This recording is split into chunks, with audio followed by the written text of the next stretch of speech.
요즘 보면은 나는 스님에게 실망을 해서 더 이상 절에 가지 않는다. 스님에게 실망을 해서 더 이상 이제 절에 보시도 하지 않는다. 뭐 이런 댓글을 종종 볼 수가 있는데, 불자이긴 하지만 더 이상 이제 사찰에는 나가지 않는다는 건데요. 참 이런 댓글을 보면 좀 안타깝습니다. 이 불교 관련 정보도 보수가 있고 진보가 있어서 요즘은 양쪽 견해를 이렇게 우리가 쉽게 접할 수 있는데, 이 보수는 기존의 체제를 계속 유지하고 싶어하는 그런 쪽이고, 이제 진보는 뭔가 개혁을 하고 싶어하는 그런 쪽이 진보겠죠. 이 정치 같은 경우는 좌파 우파 이렇게 서로 싸우고 대립을 해도 이 대한민국 사람이 이 정치에 실망을 해서 이민을 가거나 그런 경우는 잘 없잖아요. 정치가 좀 마음에 안 들더라도 다음 정권이 바뀌길 기대하면서 그렇게 사는데, 근데 이 불교 같은 경우에 보수하고 진보 진영이 있다고요. 근데 이렇게 양쪽이 대립을 하는 모습을 아직 신앙이 공고히 하지 않은 분들이 그것을 보면은 실망을 해서 절에 나가지 않는 경우가 생길 수가 있어요. 신심에 좋지 않은 영향을 끼칠 수도 있는 그런 부작용을 가지고 있습니다. 스님에게 실망을 해서 더 이상 절에 가지 않는다. 뭐 이런 글을 보면 참 안타깝고 가슴이 아픈데, 여러분이 스님을 보기 위해서 절에 나가면 언젠가 마장이 끼면 그 경계에 휘둘리게 돼요. 그래서 스님을 보기 위해서 절에 가는 게 아니라 부처님을 보기 위해서 절에 가야 됩니다. 그래서 성철 스님도 나를 만나기 위해서는 삼천배를 해라. 그게 그런 의미가 내포되어 있는 거예요. 삼천배의 의미가 이 나를 만나려고 할 것이 아니라 이 먼저 부처님을 만나라. 그런 의미가 내포되어 있는 거죠.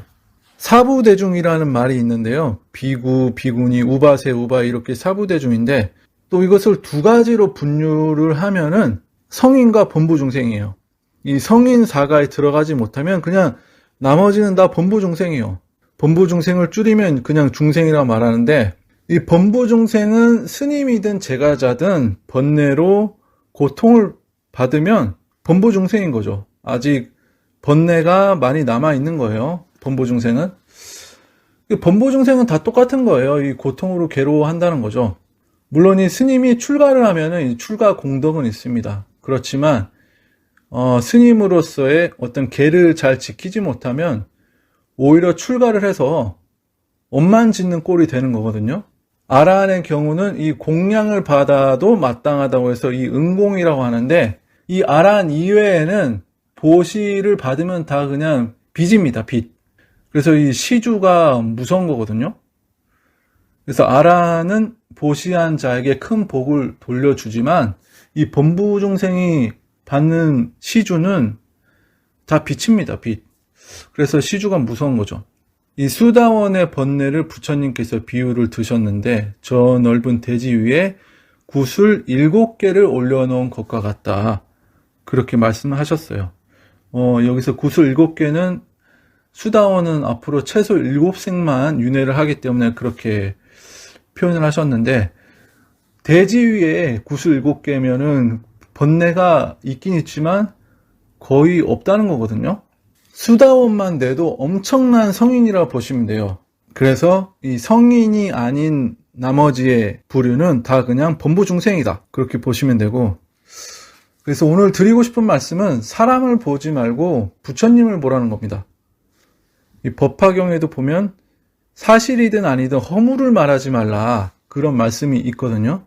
그래서 여러분들께 드리고 싶은 말씀은 부정적인 말은 되도록 입에 담지 말고 긍정적인 얘기를 많이 하라는 거예요. 그게 본인 공부에도 도움이 되고 공부에 진척이 있습니다. 부정적인 뉴스나 부정적인 그런 언론에 나오는 얘기들, 그런데 너무 이렇게 관심 갖고 시간을 뺏기지 마시고 항상 긍정적인 그런 것을 많이 접하고 긍정적인 생각을 많이 하셨으면 좋겠어요.